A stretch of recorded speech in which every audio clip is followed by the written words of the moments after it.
gerist áskrifendur á samstöðinni og taki þátt í að byggja upp öfluga og róttæka samfélagsumræðu.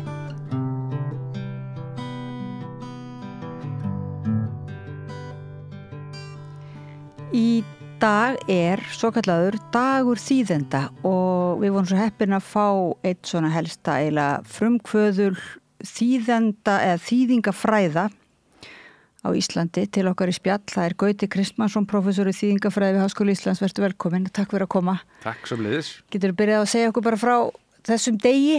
Akkur haldið sérstaklega upp á dag þýðenda? Það var nú, sko, þessi dagur, þetta raun og veru kemur frá katólsku kirkjunni að þetta dagur heilags Hírónýmusar sem var þýðandinn sem þýddi hina svo kalluðu Vulgötu biblíu á 4. öld eftir Krist og eiginlega setti biblíuna í það form sem að hún hefur haft svona einhverju leyti síðan og þýddi hann á latínu sem þá var Vulgata eða sem var þjóðmál margra þjóða hann í Suður-Evrópu og hún var ríkjandi í 1000 ár sú biblía og svo náttúrulega á síðustu öld þá það urðu þýðingar svo mikilvægar í alþjóðasamskiptum það var sama hvort það var bara heimsbókmenntunum á öllum sviðum samfélagsins vegna þess að það svo miklu meiri samskipti heldur en nokkuð tíma áður kemur náttúrulega bara strax bara á 19. öld með sko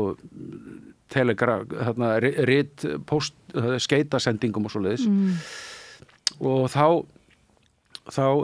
var ákveðið í Evrópu að halda upp á dag þýðenda 30. september sem líka dagur heilags Hírónýmusar hjá kirkjunni en hann algjörlega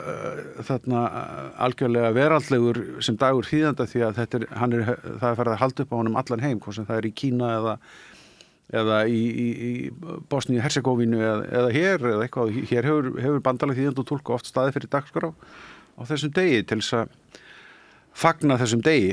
Og þetta áminningadagur eins og margir, svona, hvað ykkar helstu svona baráttumál eða hvað þarf að minna fólk á? Auðvitað bara góðir þýðendur skipta mjög miklu mál og þeir eru dálítið í skugganum oft. Þeir nú getið yfirleitt en þeir eru ekki svona með þetta höfundaglóríu. Já, þetta sko í bókmenntunum þeir sem þeir eru svona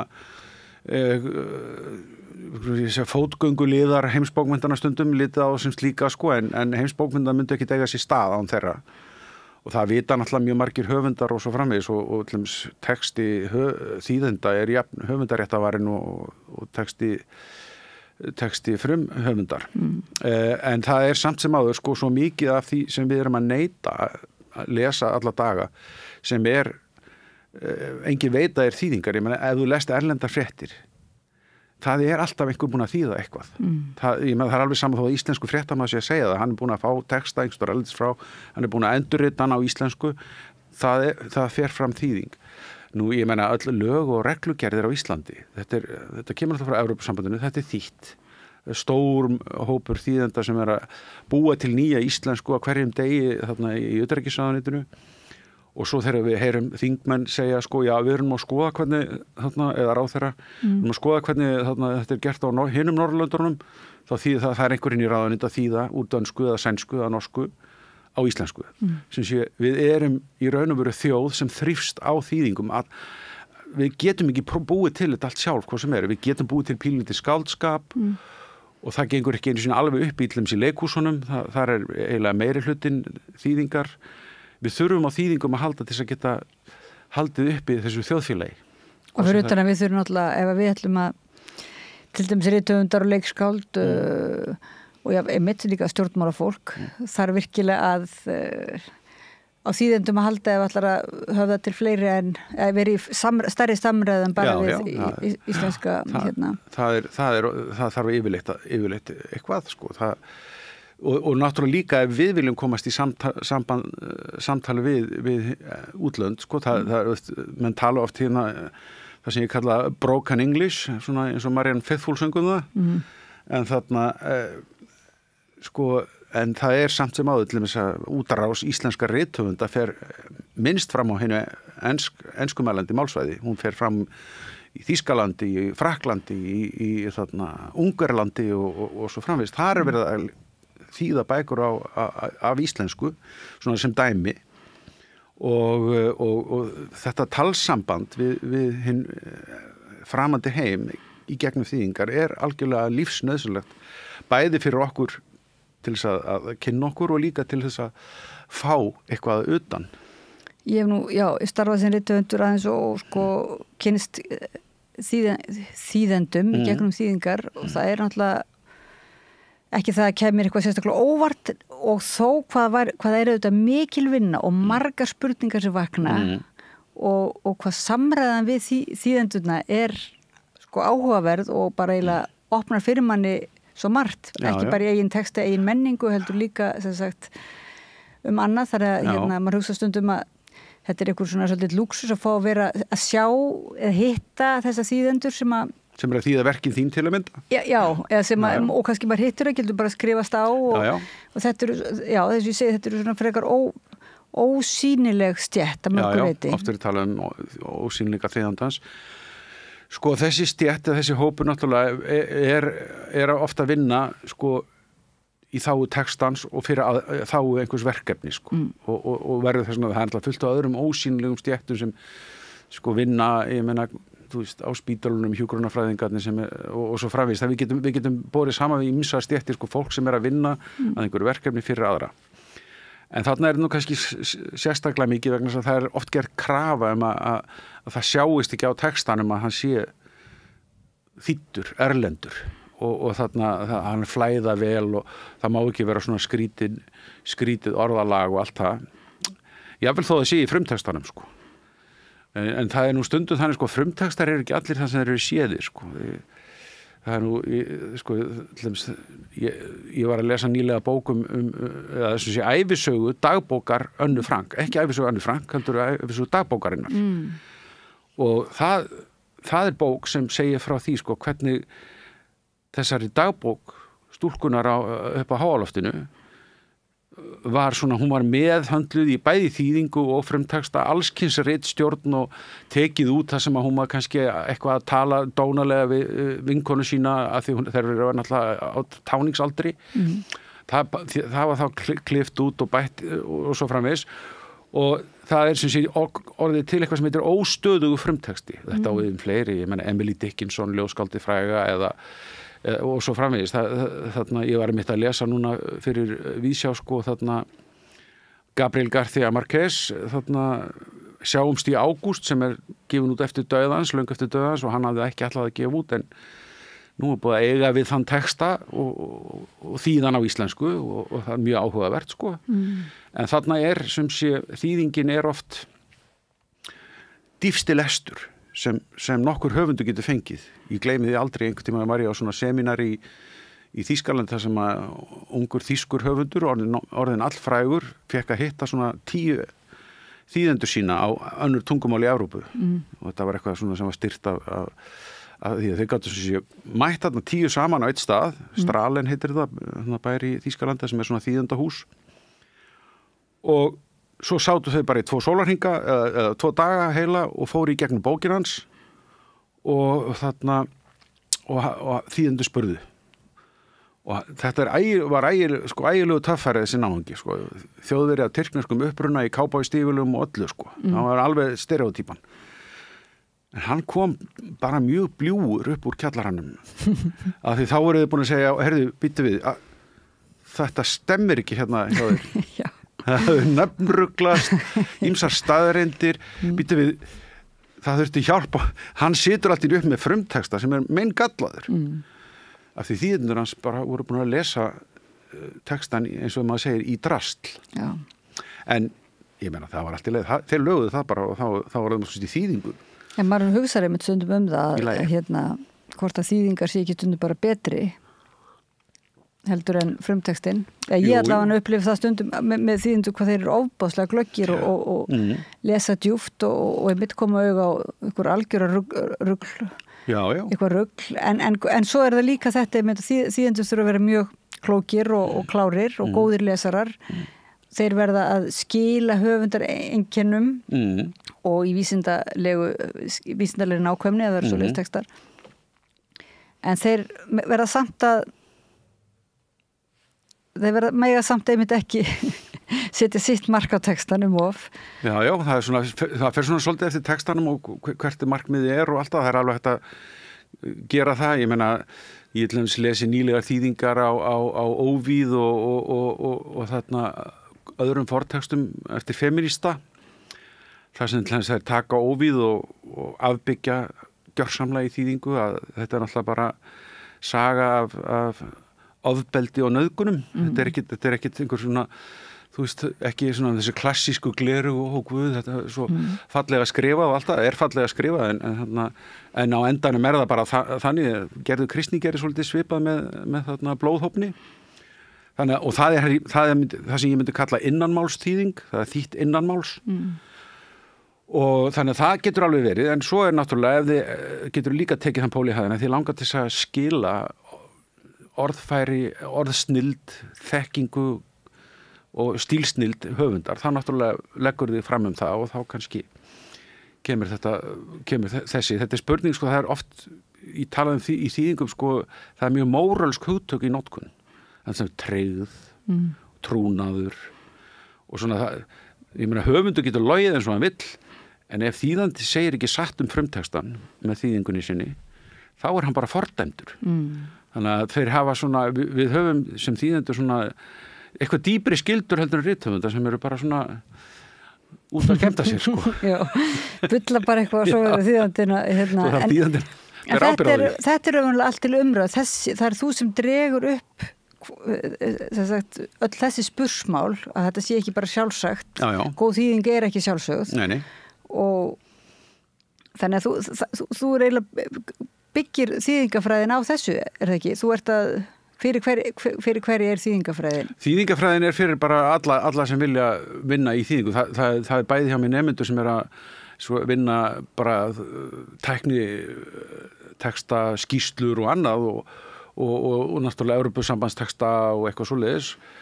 Það er líka nemendur sem vilja helst bara þýða ljóð og skáldsögur og allt þarna á milli og þarna, sko, þessi ég er ekkert að kenna þeim hvorki bókmyndafræðin í tungumál. Þau þurfa að koma með þekkingu með sér til þess að geta lært að takast á við mismunandi þýðingar, sko. Það eru mismunandi aðferðið til og það eru mismunandi markmiðið til og markmiðið getur breytt þarna aðferðinni. Þannig að það getur verið mjög mismunandi, sko. En þú sjálfur hefur verið svolítið að það er nú nokkri sem hafa náttúrulega þýtt og skrifað þýðingar, en þú hefur, er það ekki þýtt sjálfur og haft og gefið út þýðingar, er ekki það sem einmitt frumtextin er tvímála svona, og það sem þú ert einhvern veginn eins og svolítið að benda manni á að pæla í þýðingunni og pæla í spursmálunum, er það ekki svona? Það hef ég gert svona sem ritstjóri þarna upp í háskóla. Við höfum gefið út ýmsar bækur, Jarma, Kafka, Melville og fleiri. Walser og... Robert Walser var reyndar, sko, einmálaþýðing. Robert Walser og Max Frisch. Það voru einmálaþýðingar.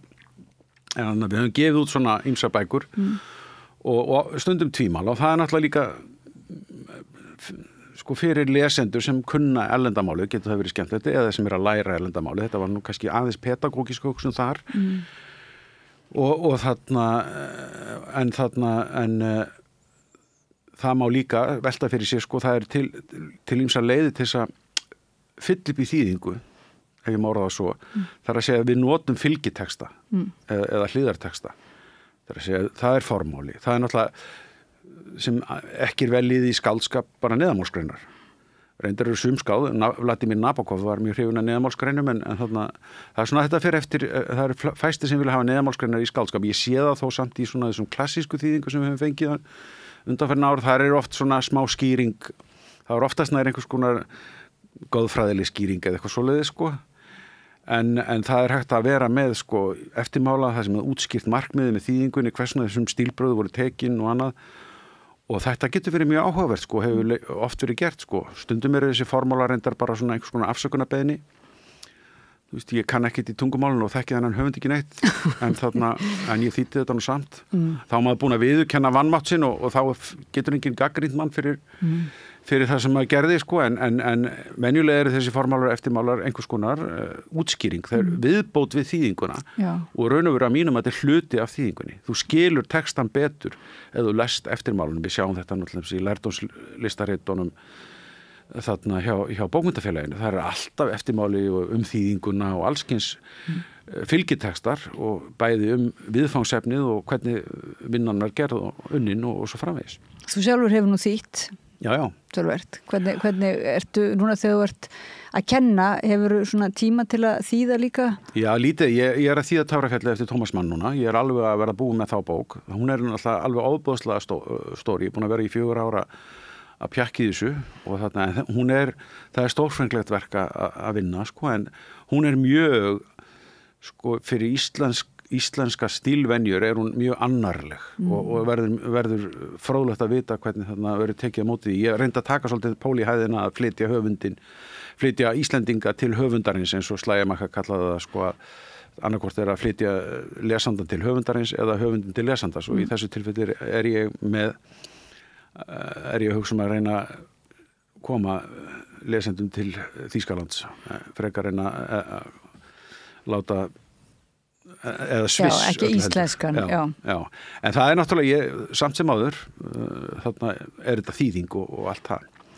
Og ég hef þýtt líka ljóð og ég byrjaði á einhverjum reyfara þegar ég var 19 ára sko. Og þannig ég er búin að þýða svona allæfi eitthvað annars slagið en ég er náttúrulega búin að vera í 24 ár að kenna þýðingafræði við háskólan, þannig að Þú ert að framleiða líka, ekki framleiða, þetta er svona, maður verður að gera þess að vera í sambandi við þetta sko. Þetta er bara eins og ritlistakennarir þurfa að skrifa. En hvernig er þessi svona tilfinning, hver verður þýðandi finnst þér? Hvaða fólk velst þarna til? Þetta er svona, þetta fólk sem að er með, alltaf höfundar eru þekkti fyrir að vera með svolítið stór ego og þýðendur svona, er nú oft með miklu hlédrægari og svona Þetta er alveg rétt aðtöða hjá þér. Ég meina, oft kemur í þetta starf fólk sem hefur svona, kannski ekki stórt ego en það hefur mikla hæfileika. En treysti sér kannski ekki út á burtreiðavöllin í egoanna, sko. En hefur kannski mikla ástriði fyrir bókmenntum og unni sér vel við það í staðan fyrir að skrifa svona miðlungsgóða bækur á Íslandi að skrifa þá bara, eða þýða þá bara einhver stórvirki, svo ég svona ég meina, en það er líka fólk sem ég meina, það er mjög margir höfundarindar á Íslandi sem þýða Þórarinn Eldjárn, Gyrðir Elíasson og ég get haldið áfram að telja sko, fjöldi höfunda sem þýðir mikið. Sumir segja að til að fá salt í grautin, ég veit það ekki. Guðbergur Bergsson sagðist hafa þýtt García Márquez til þess að verða ekki eins og hann, sem var svona svolítið Guðbergt svar sko. en þarna Þekki óvinnin. Já, en hann sagði líka einhvern tíma við mig þarna þegar seinni útgáfan af Don Quixote kom út, ég spurði hann bara fyrir fram að nefndu, af hverju þýttur bókina aftur? Hann lagði mikla áslanu að þýtt hana aftur, ekki bara endurskoða gömlu þýðingar. Ég með hefst fyrir þýðingin bara ekki nóg góð, sagði hann. Svo hann bara þýtt hana aftur. Það er alveg stórkostlegt, sko. En sem sé, þetta er, típan er náttúrulega stundum svolítið svona, það sem kallað er á þýsku Mauerblümchen eða múr, svona múrblóm sem hverfur inn í bakgrunnin sko en samt sem áður náttúrulega við eigum þýðendur sem hafa ég meina Matthías Jochumsson var stórþýðandi svo höfum við náttúrulega Helga Hálfdanarson hann var náttúrulega aðalega þýðandi ég meina hvernig verið íslenskt leikhús ef hans hefði ekki notið á 20. öld ég held að sko að það séu flest leikarit sem leikin hafa verið á Íslandi séu úr hans penna þú veist þó að það sé Shakespeare hafi verið höfundurinn þá þýddi hann ég man ekki þessi held sér komin 50 sýningar. En kannski er það einhver sko fordómar að hugsa stundum hugsa með sér þegar er einhverjir virkilega góðir þýðendur sem eru ekki höfundar sem þýða, heldur eru þýðendur. Að þeir gera vel þá einhvern veginn kemur upp í mann svo þrá að sjá þá skrifa. Já. En það kannski mynd bara einhver þessi fordómar. Finnst þér þetta svona stigveldi höfundin og svo þýðandan, er það ennþá við líði og er dagur þýðenda til dæmis hluta til verða svona að lyfta þýðendunum upp sem ekki upp í eitthvað ego en bara svona í virðingu finnst þér virðing þýðenda að vera nóg? Nei, ekki nægileg finnst mér það hefur nú samt breyst sko undanförnum árum, það náttúrulega miklu fleira fólk sem hefur þekking á þessu sviði og þarna að vinna að þessu heldur en áður og það náttúrulega það þarf ekkert stórt ego til að bera virðingu fyrir sjálfum sér sko. Og svo hafa náttúrulega miklu fleiri íslenskir höfundar kynnst því hvaða er dýrmætt að fá þýðingu á sínum verkum og það breytir viðhorfum þeirra til þýðingana og ég hef heyrt náttúrulega einhver svona fyrirlitningar orðfæri þýðendur gegnum tíðina sko en þú veist alltaf hvernig þú þarft á einum að halda sko og þessi degi einmitt ætlað að auka virðingu þýðenda og ég er svona verið að berjast fyrir því að allir sem áskáld utan á bókum í þýðingu það komi nafn þýðenda fram ég setja nú framan á Angústur allins gott dæmi þetta því að nafn þýðendans er alltaf framan á bókinni og þá náttúrulega verður ábyrgð þýðendans meiri þá skynjar þýðandinn betur hvert hlutverk hans eða hennar er sko í því sambandi. Og það er nýbúið að stofna þýðenda verðlaunin er það ekki? Jú, sko íslensku þýðingaverðlaunum voru stofnuð 2004-05, ég man ekki alveg hvort árið, en við stofnuðum bandalag þýðenda og túlka 2004. Það var svona reglífa samtök fyrir alla þýðendur og túlka líka. Og þarna síðan fórum við og settum upp þessi þýðingaverðlaun í samvinnu við forsetaembættið og Gljúfrastein. Og þau hafa verið veitt síðan árlega og þarna, ég held að þau hafa svona vakið töluverða athygli á bókmenntaþýðingum í gegnum árin og það mjög merkir þýðendur fengið þau verðlaun. Byrjuðum held ég á Ingibjörgu Haralds fyrir Fávitan fjárhundsspilarann segi ég og svo framvegis þannig að það hefur reynst mjög vel og held ég var alveg hárrétt ákvörðun að bandaleginu að standa fyrir því. En það er ekki skammakrókur eða svona hauskúpa settur. Hvað gerist ef einhver er uppvísa að því að bara skáldi eyðurnar og breyta textanum? Já. Svona það er náttúrulega sko það má ekki bara, það eru siðareglur Já, bæði siðareglur líka bara í samningum yfirleitt sko, ef við erum að tala um bókmenntaþýðingar þá eru siðareglur sko bara lögum það má ekki það gerð krafa að þetta sé endurspeglun frumtextans svo er náttúrulega svona áhöldum það hvað er alltaf sko það er ekkit auðveldar heldur en að taka eina þýðing og tæta hann í sig það er alveg sama hversu vel hún er gerð það er alltaf hægt að finna á henni árásarflöt en þarna sem sé það eitt er mál sko en hvað ég vildi svona sagt hafa. Já, það er náttúrulega bara túlkun, tungumál er alltaf túlkunar atriði. Já, en svo náttúrulega er hægt að svindla, ég meina þessuna til dæmis löggiltir dómtúlkar og skjalaþýðendur. Það er fólk sem hefur svarið nánast trúnað við það að þýða alveg hárrétt fyrir dómskerfið og þýðingar þess þar þurfa að vera algjörlega, þær eru lagðar í raun og fram eins og frumtextar. Samningur, hjúskaparsamningur eða eitthvað svoleiðis erfðaskrá og þarna þetta getur skipt fólk miklu máli að þetta sé rétt þýtt. Það er eitt sko. En svo náttúrulega eitt gamalt trikk sko sem í bókmyndunum það var sko að skrifa bók og segja þessi þýðing til þess að losna við ábyrgðina eða sem sé áhættuna af því að hafa skrifað kannski hræðilega bók eða ég meina Don Quixote segir þar segir Cervantes að þetta sé þýðing eftir einhvern text einhvers araba sem að keypti á einhverju torgi í Marokko held ég eitthvað svoleiðis eða ég allavega keypti bara eitthvað handritið og svo er þetta bara þýtt nú það er fræg Ossians þýðing James Macpherson sem stundum verið kölluð gerfið þýðing sko þar safnaði hann saman þjóðkvæðum í hálöndum Skotlands og steypti svo saman í mikinn epos og skáldaði inn í og bætti við og tók út og setti bara 18. aldar viðkvæmni á allt heila klappið nú fræg bók eftir Hugh Walpole, þarna The Castle of Otranto, stundu kölluð fyrsta gotneska skáldsagan.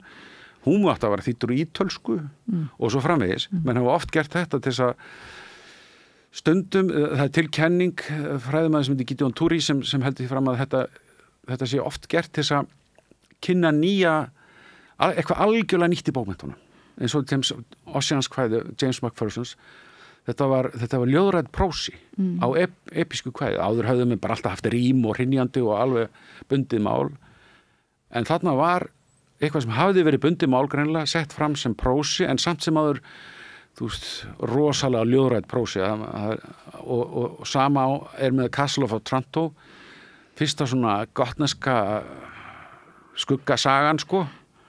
Og þá tókum við ekkert svona áhættu á því strax að setja þetta undir eigin nafni, sko. Og þetta er mjög fróðlegt. Það er hægt að finna töluvert af bókum sem hafa verið gerðar svona gerfi þýðinga, sko. Menn ljúga hluti skáldskaparins er að þetta sé ekki frumteksti. Þetta er náttúrulega, sko, þarna er leikur og þarna er ákveðin verið að taka áhættu og mikil samræða við bókmyndahefðina og þetta er en þegar þú segir gerfi þýðingar þá náttúrulega verður að nefna gerfi greindina og svo umræð hefur nú verið doldið er ekki ríkjandi núna varðandi þýðingar hvort að sem sagt gerfi greindin geti og þýðingar forrið alls konar geti bara list þessa stjætta hólmi hvað segir þú á Gauti Kristmannsson, prófessor í þýðingafræði Háskóla Íslands á degi þýðenda, hvað segir þú gerfi greindina? Ég er sem að fara bara heim núna og hætta. Nei, alls ekki. Sko, í fyrsta lagi, ég get nú sagt það sögu að, sko, ég keypti held í fyrstu tölvuna mitt að þýða einmitt einhverja bók 1986. Skömmu síðar hitti ég einhvern verkfræðing sem sagði mér í óspurðum fréttum að þetta væri búið eftir 3 ár. Og ég er búin að heyra þetta á 3 ára fresti síðan. Sko, svo kom hérna núna í haust fyrra þessi hávað eins og ég kalla hæpa á ensku gerfigreindina.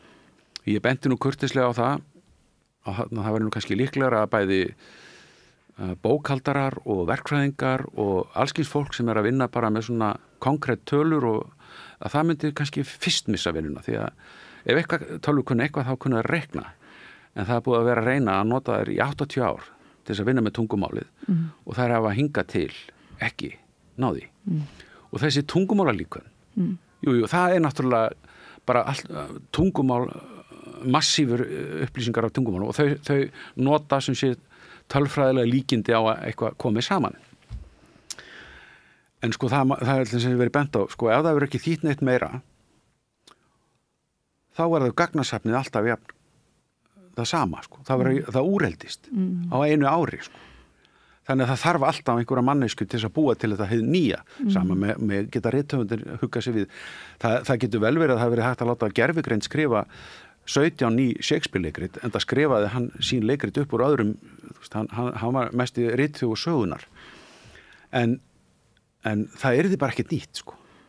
Það yrði bara einhvers konar Rómeó og Júlía Mark 2 eða eitthvað, sko. En núna er nú kannski sumir sem segja að okkur myndi kannski bara vera alveg sama þetta væri ekki nýtt eða það kemur bara svona smá nýjunga því að til dæmis eins og mikið af bókmenntum er orðið að svona ég ætla ekki að segja eitthvað í svona miklum hroka en kannski orðið svo til svona endurframleiðsla. Já, en það hefur alltaf verið, sko. Það hefur alltaf verið mjög mikið þarna endurframleiðsla, sko, þá bara gegnum af fólki, ég meina hvað lásum við í 700 ár hér í þessu landi? Rímur. Við lásum ekki nema rímur. Mikið að það var náttúrulega með erlenda fyrirmyndir, Tristram og Ísond og svo framvegis. En ég menn í 700 ár lét þessi mikla bókmyndaþjóð sér rímur næja til þess að lesa. Ég myndur ekki verið að gera lítið úr rímum. Nei, ég er ekkert að gera lítið úr þeim. Ég er bara að segja. Það var bara mjög en það voru góðar á köflum. Já, góðar á köflum. Það voru náttúrulega endurritanir. Alltaf að vera að skrifa upp sömu sögurnar á nýjan hátt og kannski dáðist fólk mest að bara tækni skáldsins, svona hvernig hann vann með tungumálið en þarna en sko leið og endurtekningin fyrir að verða yfirþyrmandi Guð hjálpi þér. Þá hættir fólk að nenna þessu og þarna þetta mun kannski skerpa skilin milli þess sem við köllum gæða bókmenntir, hvað sem þeir eru í þýðingu eða nýjar, eða einhvers nýmælis og þetta getur verið á miklu fleiri sviðum sko. Því að gagnagrunnurinn verður að endurnýjast í gegnum mennska viðbætur held ég. Ef hann á ekki að staðna bara í einhverju, þú veist, sem okkur sko læknisfræði, eða verið hægt að skrifa nýjar greinar læknisfræði. Og svo eftir 20 ár þá veri gervigreindin að vinna, hún hefði bara upp úr þessu gamla að vinna. Það væri ekki komna neina framfærir. Svona einfaldað sagt sko. Og það er sama á við þýðingar og frumrit, en það mun örugglega verða reynda framleiða og það verður fullt af drasli borið á borð sem er gervigreinda þýðingu, gervigreinda skrif og ég veit ekki, þeir eru farnir að taka raddir leikara og búa til einhverja ódýra sjónvarpsþætti og annað, en sko, það má ekki gleyma að við manneskjum við gerum kröfur. Ég meina, viljum við sjá eitthvað svona, þú veist, einhvern avatar af frægum leikurum, viljum við fara að sjá Marilyn Monroe og Clark Gable koma aftur í bíó bara þú veist, af því það er eitthvað gervigreind getur gert þau að stjörnum í nýri kvikmynd eða hvað, sem væri ekki ný kvikmynda því hún yrði byggð á einhverju öðru. Jú, ef það væri kannski gert á skemmtilegan hátt eða væri einhver leikur í því. Já, við getum kannski haft gaman að því sem slíku, en myndum við vilja henda allir hinu fyrir það. Ég veit það ekki, auðvitað getur það orðið, sko. En þetta er ekki svo sem einmitt annarkvort eða þar að segja, það er nokkuð ljóst að gervigreindin er ekki fara að leysa þýðendur af, sérstaklega ekki þýðendur flóknari texta. En enga síður þá fólk nota mikið sko Google Translate sko líka í samskiptum sín á milli bara með síman og þannig og ekkert náttúrulega bara mjög jákvætt það er ekki því. Já, þannig að það sko það gleymist sko þýðingafræðin er búin að tala um þetta í 30 ár sko og það kom náttúrulega strax upp á 10. áratögnum sko að það voru komið svona einhver forrit sem þó það verið ekki komið á netið sem voru farin að vinna með þarna þýðingar, en það voru tölvurinn fundnar upp til þess að þýða sko. Og þarna þá komist menn að niðurstöðu skoðuðu þetta sko, það er til tvenns konar textar sem gróft séð sko. Það er textar sem við ætlum að vita hvað stendur í og ekkert annað, við þurfum bara upplýsingarnar og svo eru textar sem við ætlum að dreifa í okkar eigin nafni.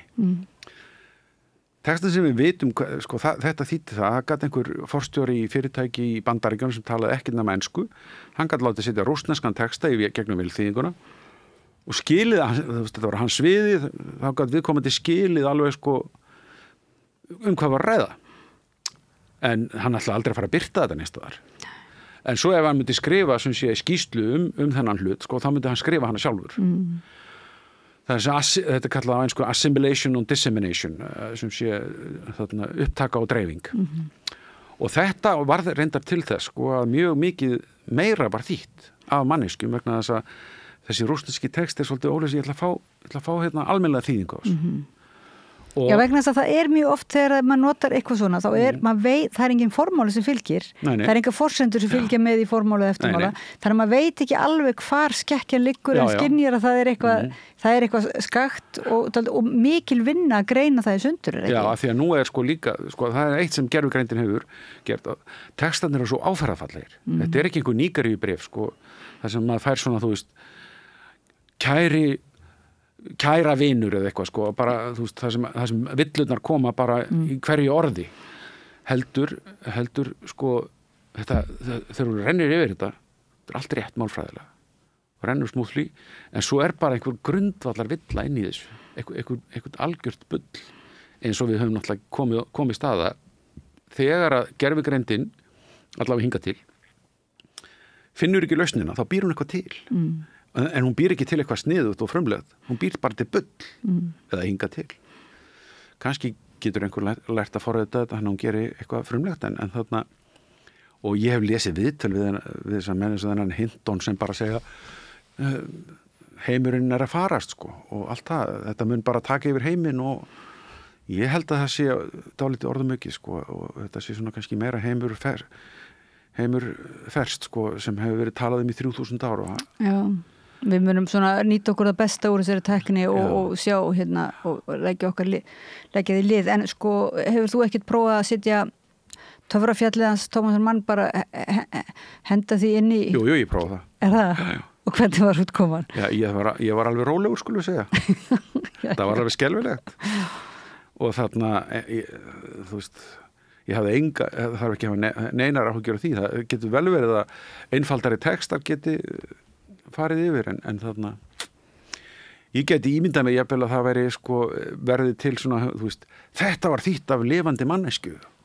Þetta miklu meira spennandi heldur vélhroðin, sko. Jú. En svo náttúrulega líka hefur verið pólitískt svolítið þessi draumur að hérna tungumál eigi að vera svo einfalt að það búi ekki til eitt misskilning og finnast raunverulega samskipti, flókin samskipti eitthvað sem getur undið upp á sig að finnast að vera veser og það náttúrulega oft kannski hefur verið til marks alræðis svona tilburði þegar það reynt að smætta tungumál niður í bara einhver kvótakerfi eða ekki. Gleichschaltung eins og Goebbels kallaði það, setja allir í sama gír, sko. Það er þægilegt en það er svona, hvað er ekki, það er vermir, mann ekki alltaf skamvinnur vermir. Nei, skamgóður vermir. En sko, málið er tungumálið þú veist, það lætur ekkert að stjórn, sko. Það er hægt að reyna að stjórna því, en það kemur alltaf eitthvað, sko. Ég meina, það sást náttúrulega í Sovjetinu að það verið til allskins svona neðanjarðar hlutir og önnur orði við hlutinu, það sést í undirheimum líka að menn eru farnir að tala önnur lingó, sko, heldur en þú veist, það hefur áhrif á hvernig menn vinna með tungumálið og við búum eitthvað til, sko, unglingarnir, hvað gera þegar þau eru ég man hvernig maður talaði 12-15 ára, ég meina þetta var okkar tungumál, sko. Það er ekki dulmál. Já, og þarna þannig lærðum við kannski að vita að tungumálið getur skapað okkar heim, sko. Og það er ekki eitthvað sem gervigreining getur ekki gert, sko. Hún getur hermt eftir einhverjum heimi sem var, þú veist, ef hann var skrásettur á því fyrir en ekki skapa þennan nýja heim, sko. Og ég held að við munum alltaf finna munin á þessu. Eða ég vona það. Dagur þýðenda í dag er svona kannski líka, hvað þá, áminning og ákall að við munum eftir þessu muni einmitt, því sem á hennu mennska og hennu vélræna. Já, þessu bara, sem velgert og lagt sig eftir. Já, ég vona það að Dagur þýðenda minni fólk á þetta. Ég var að segja það gott í bili, þetta stórt svið, mann langar bara eiginlega til þess að skrá sig í alla kúrsarna strax og Þú ert velkomin eins og allir. Já, þakka þér fyrir. Gauti Kristmannsson, prófessor í þýðingafræði við Háskóla Íslands, kæra þakki fyrir að koma og ræða dag þýðenda sem í dag og þökkum hlustendum og áhorfundum kærlega fyrir að fylgja okkur eftir og hingra eftir áframhaldi samræðunar hérna við rauðaborðið. Allt það besta er ókeypis. Knúsaðu vini þína. Samstöðin þar sem manneskjurnar koma saman.